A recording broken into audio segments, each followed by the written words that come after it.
There she is. She can actually ride a bike. It's high tide.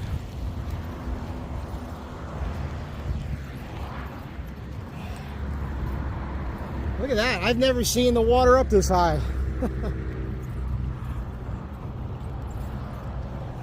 So we just parked at Will Rogers State Beach. We're going to ride down past Santa Monica and Venice, maybe all the way to the marina. But I'm sure we're going to get a drink. Yay! Whee!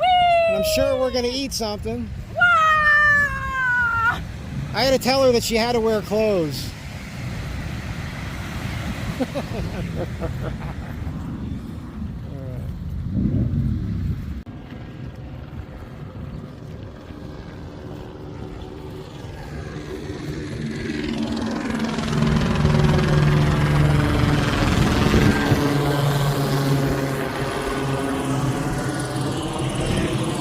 Subscribers know it's always the helicopters. Every time I turn on the camera, it's always the helicopters. Oh, look, he's going to do a circle around us.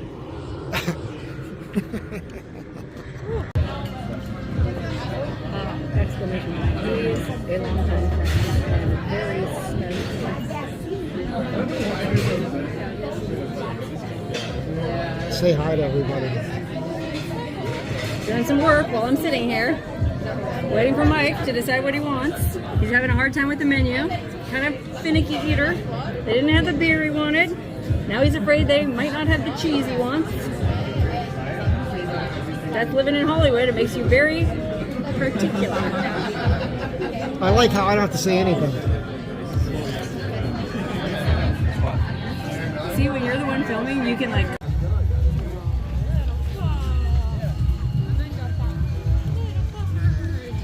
Venice Beach, California. Woo, slip and slide. Ah. Oh, are you gonna buy me those shorts? Which ones? The thick fillet or the Mike's bitch?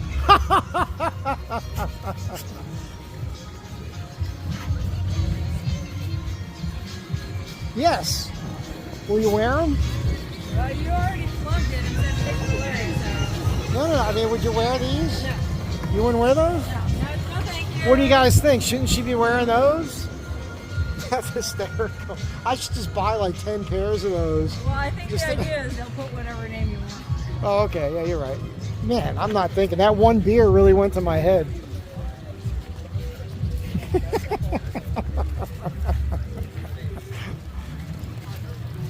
She's funny. You like a clown? Funny. Funny looking. That was... I'm happy for them. I'm glad I'm not running. What's wrong with these people? Holy crap. That's a lot of people running. Not what, like a marathon or something? I don't know what's going on. They heard Wonderhussy was having drinks. Right here, guys! Having drink. Wonderhussy's down at the Whaler drinking beer and margaritas. Yeah, no kidding. What is going on? I don't know.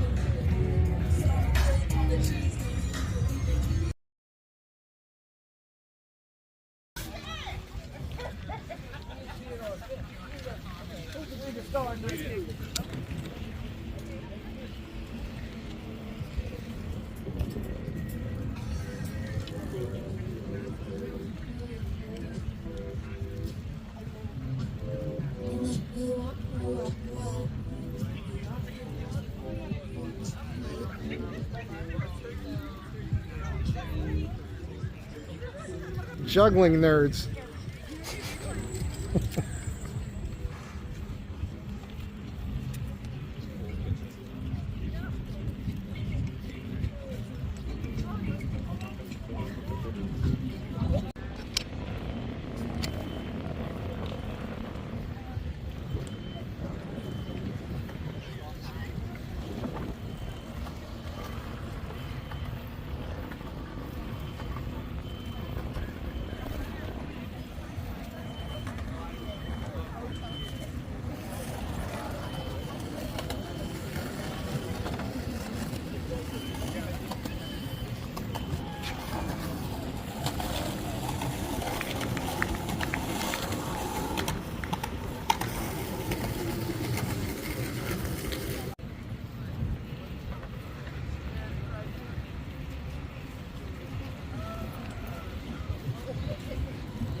went down the wrong way.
Alright, hiking with the Huss.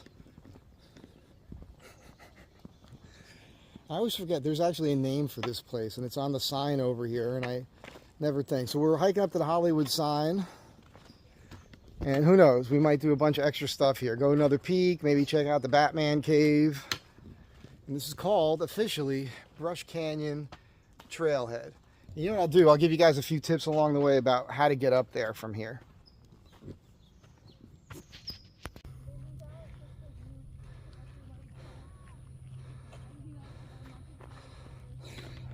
She's coming.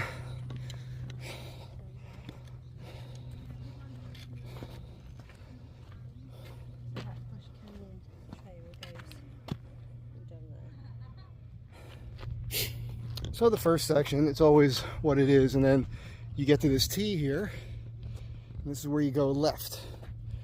And it gets pretty flat along here. In the old days, I mentioned this before, I used to run this.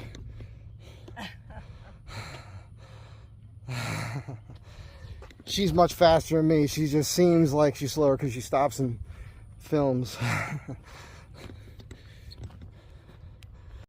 So as you're walking up, you'll see a couple spots where it splits again, where there's like a fork. And you just want to, again, this is the second section of this hike. You just want to stay to the right. Fortunately, they've put some signs up. And that is not accurate. It's more than a mile to the Hollywood sign from here. Like, they must be doing that like straight line on a map, not the way you actually walk. So I had people come up here with their technology and map it the actual way you walk, and it is 3 miles up, 3 miles back. But I think the way they got the distance for the signs is like a Google Maps thing, just point to point, straight line, as the crow flies, as they say.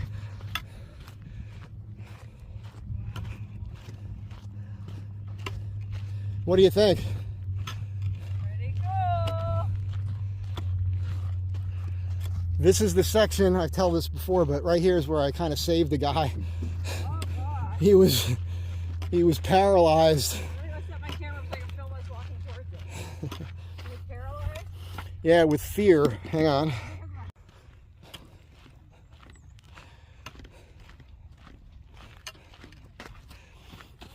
So he was up here and he was paralyzed with fear. And we were walking back. I was with this girl and we were a little inebriated with mind-altering substances. As we walked past that spot, I heard a little voice going, "Help, help, help."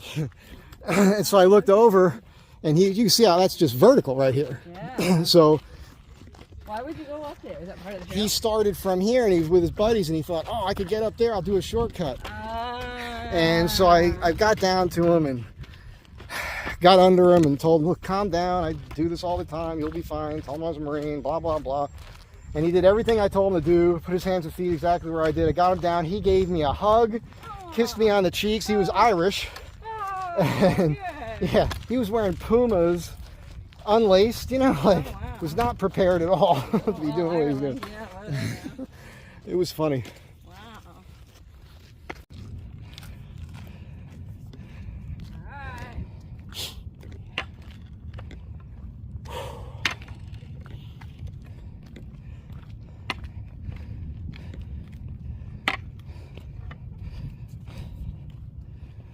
Here we are. Yeah, I'm definitely sucking wind.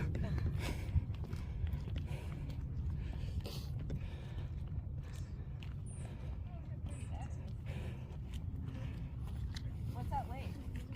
That's the reservoir I told you about. It's the Hollywood Reservoir. So I kept telling her we end up above and behind it, but she kept thinking we're going to walk up to the front of it, which you really can't do. You know, I say, women, no expectations, no disappointments.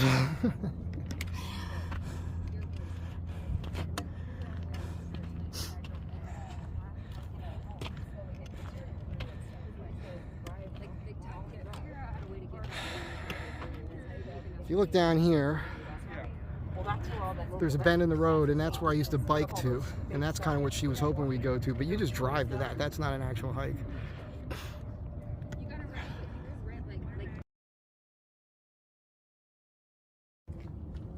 Drifting along with the tumbling tumbleweeds.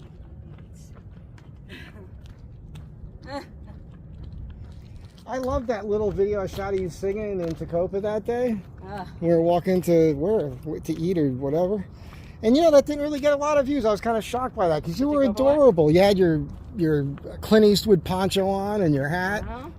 You know, no telling for what people are going to respond to. Hello. Hi. So we're done with the sign, and now we're walking the ridge line to the next peak. And I haven't shown this to you guys before, I don't think. This is used to be part of my regular hike when I was coming up here a few days a week, back in the old days. That view, huh? All right, so there's a water tower right up there. And I was just telling Sarah back in around 93, I was on my mountain bike up here, and it was all overgrown. There's a lot of trees, they're not there now. There's been fires, you know. I went behind that water tower and I found a pentagram with burnt out candles and blood all over the place. I hadn't even been here a year yet. I was like, oh man, I guess this is LA. So are mine. So here's where we split off. This gets a little, and you're really climbing here. This is where this hiking staff with the thumb hook comes in handy.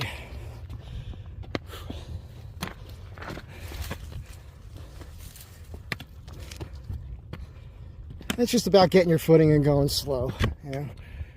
So right up in here, one time, I was telling you, I was hiking up here. Oh, this is where the altar was? I don't know. There was a naked girl right over here sunning herself. And I'm walking by. She doesn't have anything on. And I'm trying to ignore her like I did Sarah the first time I met her.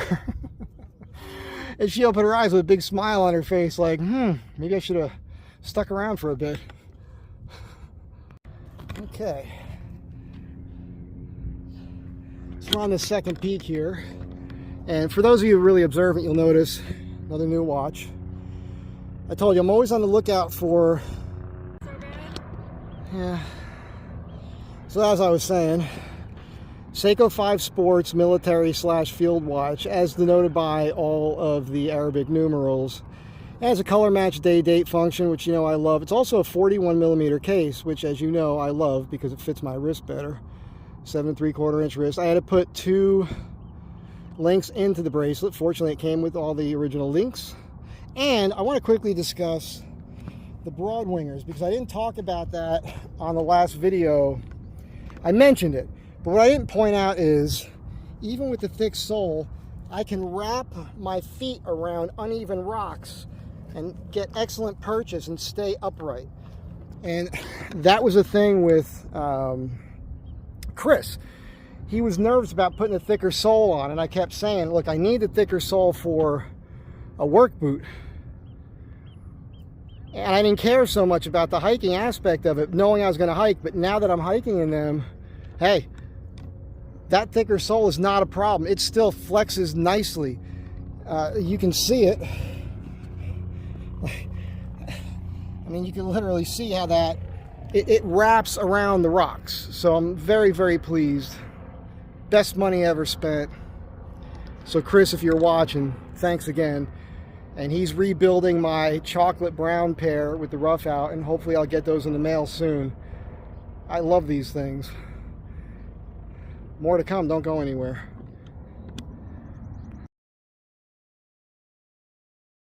This is where we make that loop. So we're going to go down here, and this is where it gets a little sketch here. And look, it's probably been, I don't know, 5 years or more since I've been here on this section.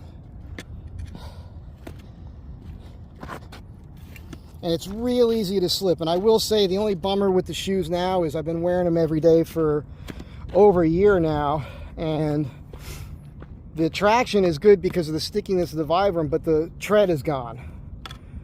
So real easy. I've slipped here and you just fall on your ass and just slide down. It's okay, but if you stay upright, it's better. Again, this is where the third leg of the hiking stick comes in handy. Whoops, there it goes. So you see all this? Yeah. They're greasy, Mike. This is why, you know, the flip-flops are a little, little much. Yeah, this would be tough in flip-flops. I'd probably barefoot this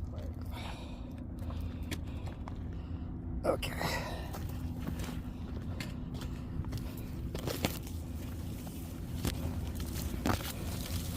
Ooh, Dr. Livingston, I presume. And of course, going down is really hell on the knee. So, here's that rock outcropping. We're going to be going way down all this. Ooh, yikes. Very sketchy. Very. And then that's the part I run right down there. Ooh. But right here, if you wanted to, you can get right out on that rock, right from here, and I can get a shot of you, and it looks like you're out over LA. Okay.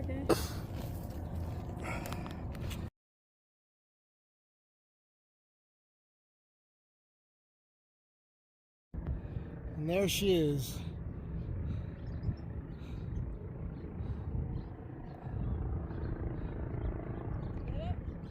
Oh yeah.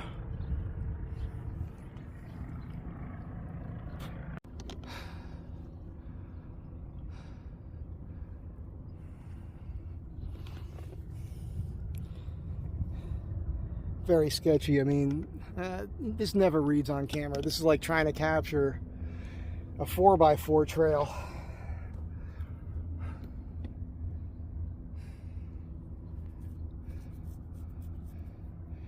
You'll rest your hands on some rocks and let your feet drop down in front of you. Okay.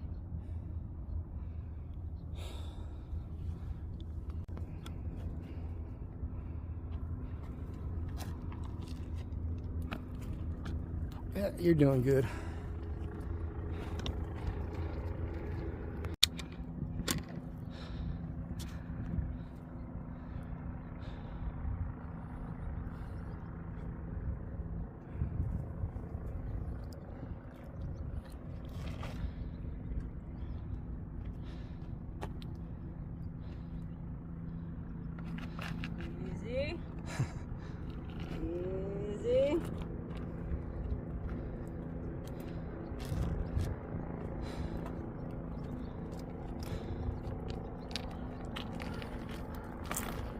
Doing great. So this is the section that, and I'm going to attempt this where typically I run down it. Oh my gosh, be careful. With your knee, I don't think that's a good idea, Mike. Maybe I'll try to go carefully. It's just typical that you slide here.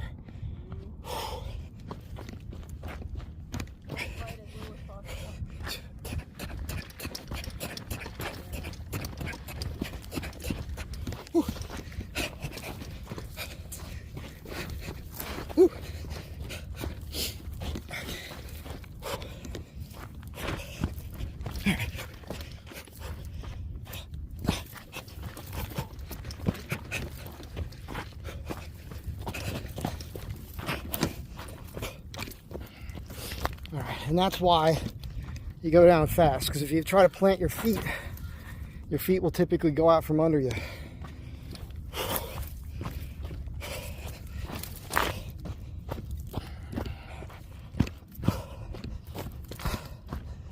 All right.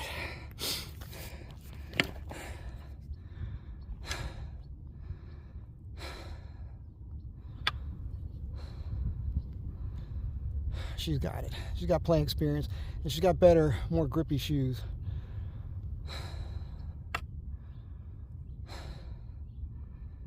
All right.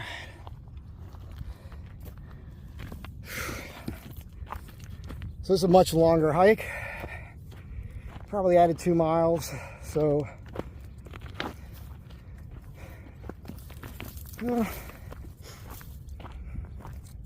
yeah, probably 8-mile hike today.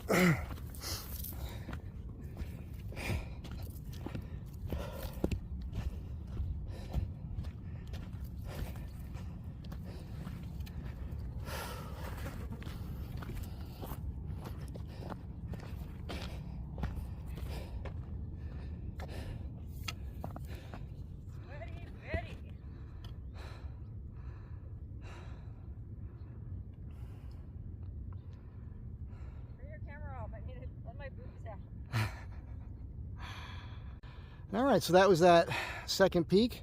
She made it. She's a pro. She should be a pro hiker. She should be on the Olympic hiking team. Oh, the Olympics are for lamos. That's right. Besides, they probably let some guy with lipstick compete against you and bury you. That is no comment for me.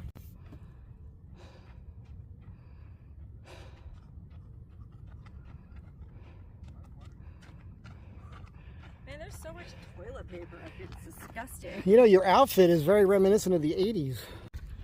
Okay, so hiking with the Huss. What everybody wants to know is, because as you know, we discussed this already. What does everyone want to know? Everyone wants to know your situation in your vehicle for safety, for survival. A lot of people who watch you because they like, you know what, let me expand this out a little bit so I get us both in here. Like, they see the Forerunner, they see that you're an avid hiker and an outdoorsy person. But, you know, I don't see myself like, you know, maybe you have, but like making a fire or hunting or trapping or fishing or any of that type of stuff.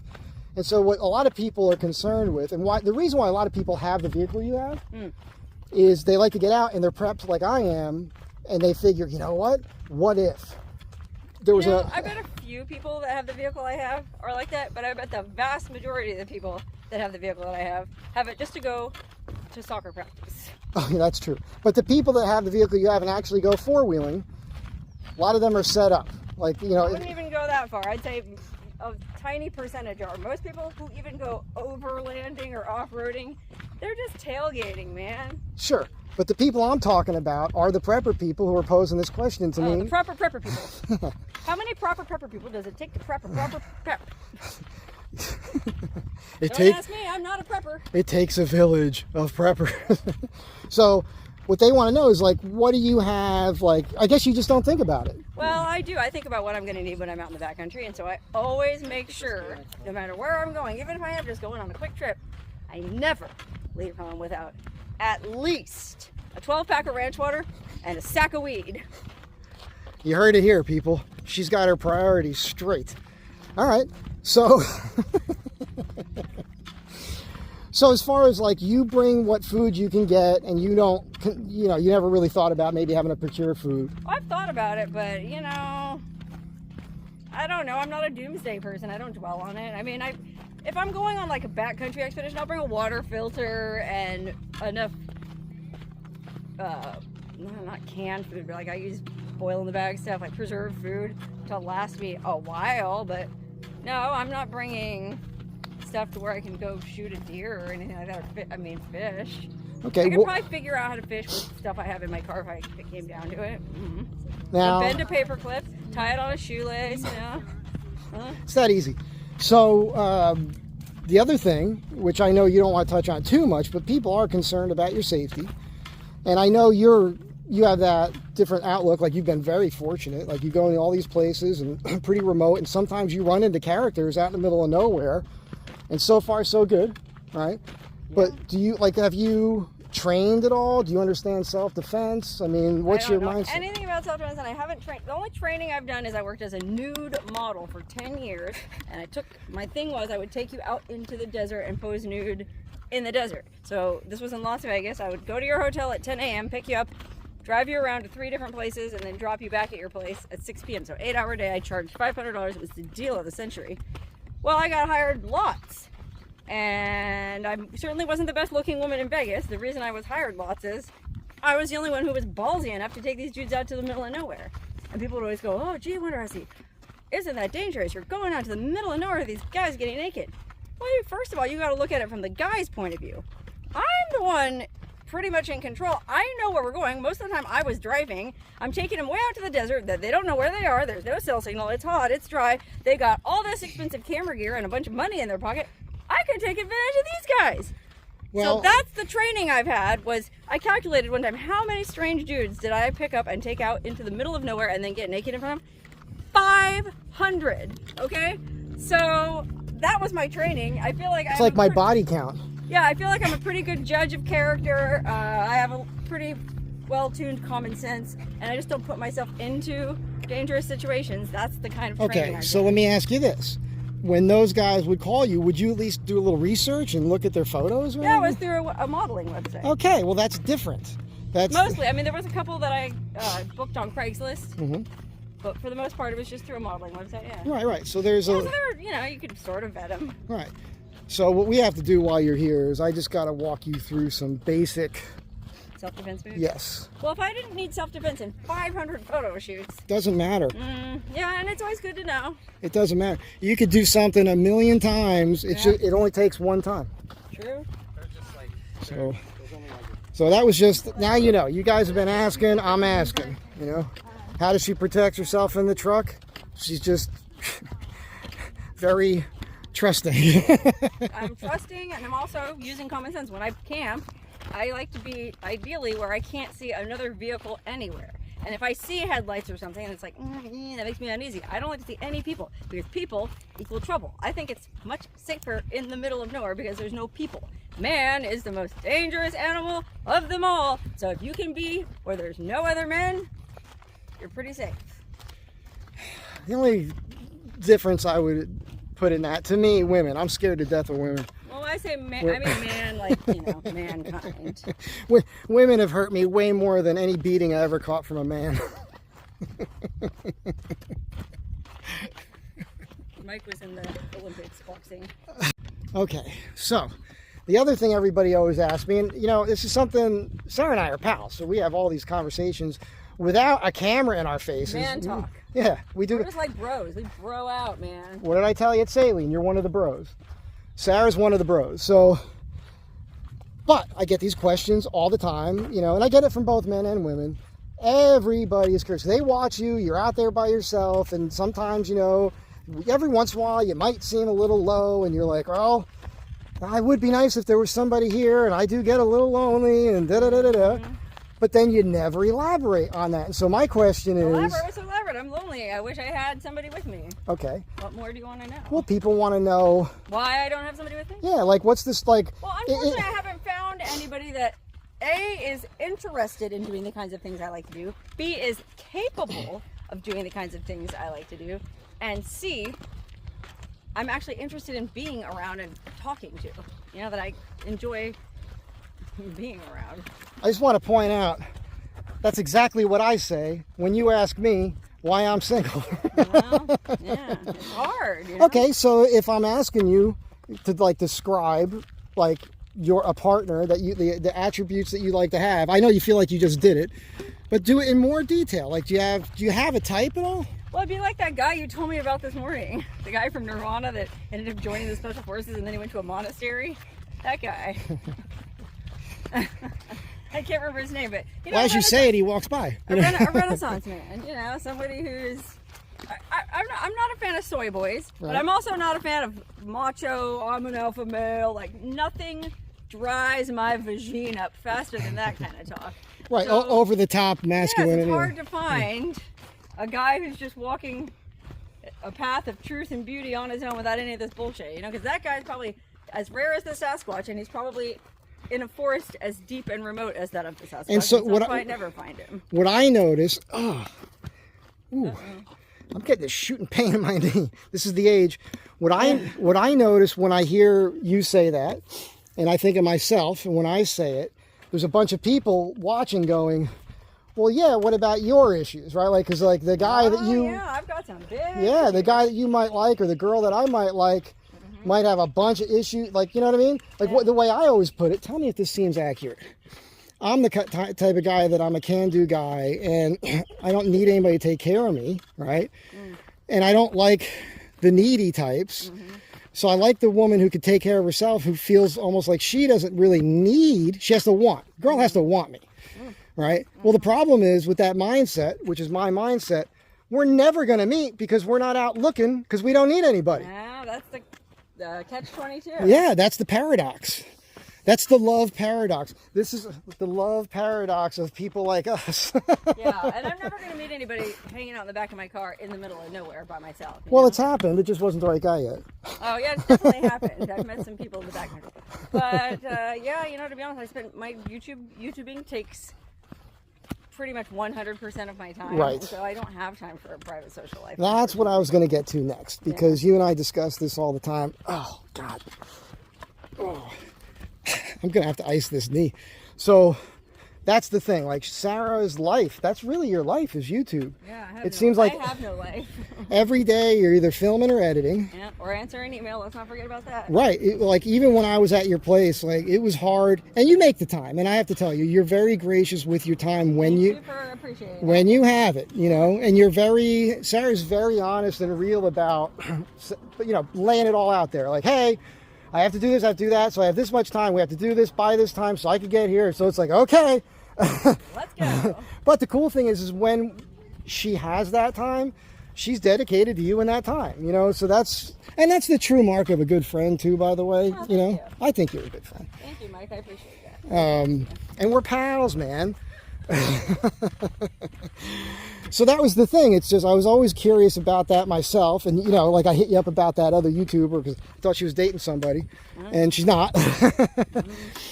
And you know, so I guess that's the answer. Yeah, the answer is there is no answer.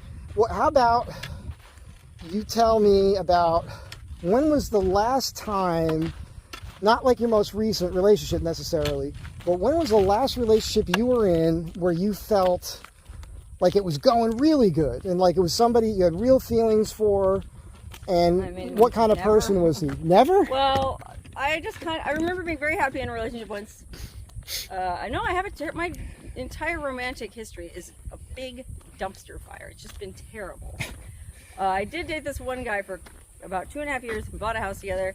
And I distinctly remember one day, like, he bought this 72 Corvette Stingray, this white trash mobile that said breathless on the back. And then it had a naked lady airbrushed on the hood. And then we got a dog, and so we'd go cruising around in breathless with our dog. And we had this cool house we just bought. And I remember one day thinking, wow, my life is really great. Well, guess what? Right after that, it all went straight to shit. We broke up. The house was underwater. I got stuck with the mortgage and the dog. He took the Corvette. I guess that was the only time I remember thinking, wow, I'm in a really great. And then I dated another guy after that, most recently, that I thought, like, for the very first week that I knew him, like, wow, this is great. And then that also went, woo, So, no, I don't even think I want to ever think I'm happy and things are going well because I feel like I'll jinx myself. Well, now I just had another thought. And this is weird because I think we parallel each other. Let's come over here and shave for a moment. Okay, so the other thing that people bring up, because you bring it up too, is the whole thing with the pits, right? And being hairy and all that, which doesn't bother me at all.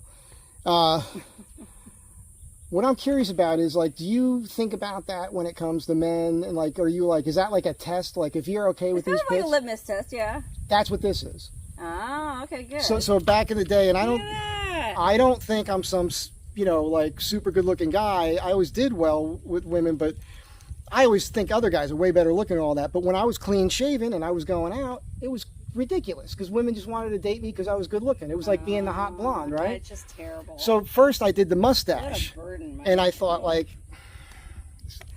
see how she's a bro? It's just constant. So well, I don't know, Mike. I mean, some of the things you say. it's just the truth. So I did the mustache, then I did the beard, and it was just because I figured if you can deal with this, being in public with me looking like this, you're cool, which is this. So it's basically the same thing with Similar, but it's not because I think I'm so hot. I just feel like... Well, you don't have to think that. You're a woman, and you know, you have a good figure and you're good looking. So, the reasoning behind it is more like, if you're so conventional as to...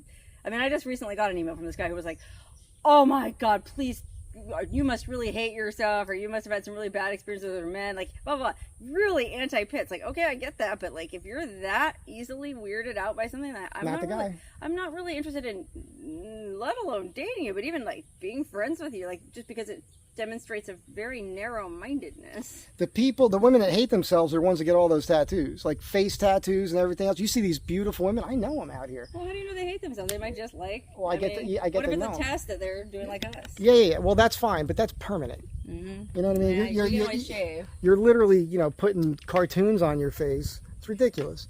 But that's the thing, because I see and I've known all these really beautiful women, and they just keep going crazy with the tattoos. Oh, yeah, no, I do. Are you done shooting? Well, I'm still shooting, but we're talking. Oh, no, because I want to shoot coming up to the van. Okay. Sorry. I forgot. This is her thing. And here's the van. I guess we'll just keep this rolling. You guys know my thing. This is as genuine as it gets, right? I don't really like editing. Editing is her life. Sarah, can you get out there? Well, I did. Good thing I'm not afraid of heights. This is where I let her get out of the car. That's ridiculous. I had no idea. Who's the man? I'm the man. Well, I would have gone down. I would have rescued her. I would have thrown her over my shoulder with my bad knee.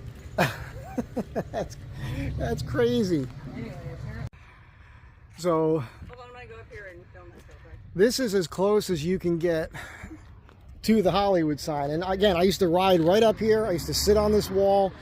None of this was being developed. There used to be a bunch of rabbits in here. It was pretty cool.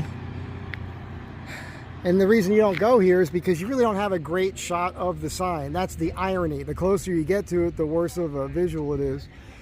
And I was telling Sarah how I came up here years ago, back in the 90s. I was sitting here sweating my ass off right here.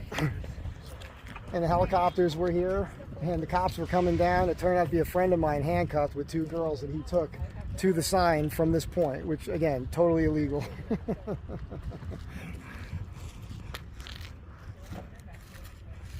Stop. Wave.